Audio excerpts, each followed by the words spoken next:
Ayan na, ready to serve na ang ating pusit na maraming gulay. Ayan. Try nyo to mga maring.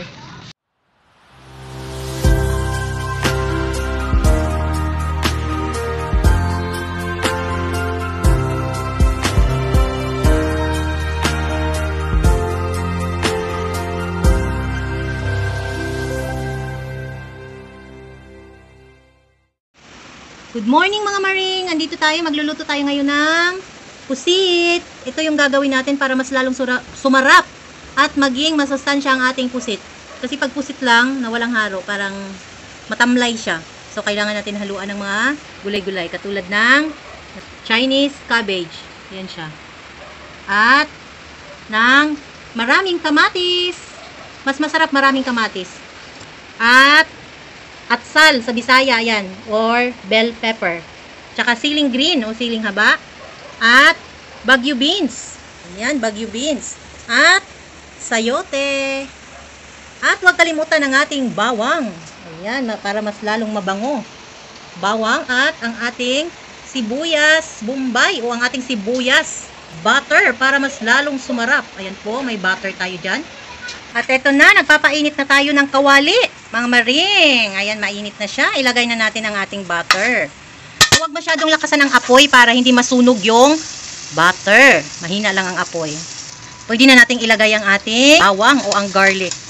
Ayan, golden brown ang ating bawang. So, ilagay na natin ang ating sibuyas.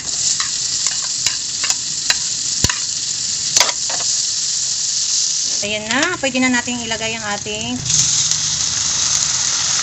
Malaki kasi yan mga maring na pusit kaya ni-slice ko siya. Ayan, ihalo-halo mo lang siya para mahalo yung butter at yung garlic at yung sibuyas. Pwede na nating ilagay ang ating pamintang powder. Ayan, pamintang powder yan. Ayan, lagyan natin ng konting pampalasa, patis. Haluin muli mga maring, halo-halo. Tayo ng liquid seasoning. Haluin natin ulit para magpantay ang lasa at ma-absorb ng pusit. A few moments later. At ayan na, luto na, medyo ano na yung ano natin, pusit. So, set aside muna natin siya. Ibalik natin siya dun sa lagayan niya kanina. Ayan na, natanggal na natin yung na-set aside na natin ang pusit. Ilagay na natin ang ating kamatis. Ayan, maraming kamatis, mas masarap. Ayan. Ilagay na natin ang ating sayote. Ayan, ang ating sayote. Haluin muna natin. Halo-halo. Ang takip. A few moments later. Ayan, ilagay na natin ang ating Baguio beans. Halo-halo ulit.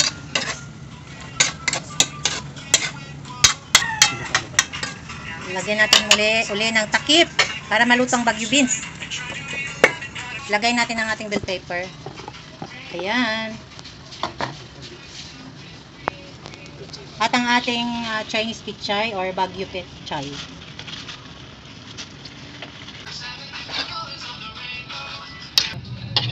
Habang nagluluto ay andyan din sila, nagkukulit. Takpan at para maluto ang ating Baguio pichay. Parang matamlay kainin pag pusit lang siya. At lagi na nating nakakain adobong pusit. Kinamatisang pusit. So, ibahin naman natin ang ating luto sa pusit. At ilagay na natin, ayan na, ilagay natin ang ating pusit kanina, yung nakaset aside siya. Nagisa na natin sa bawang, sibuyas, butter. At ibalik na natin at haluin. Ilagay ko na rin yung yung siling haba. Sinama ko na dyan sa pusit. Ang sarap niyan mga maring. Yan ang oyster sauce para mas lalong luminamnam at sumarap.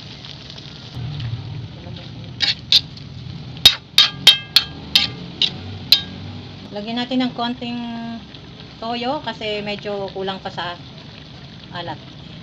Nasa sa inyo na po kung gusto niyo ng maalat-alat or matabang lang na timpla. Pwede niyo rin dagdagan ng asin. Pero yan, pwede na yan mga maring. Ayan na, ready to serve na ang ating pusit na maraming gulay. Ayan. Try nyo to mga maring. Ayan, ready to serve na yan siya. At mamaya, sa tikiman time. Bye! Thank you for watching!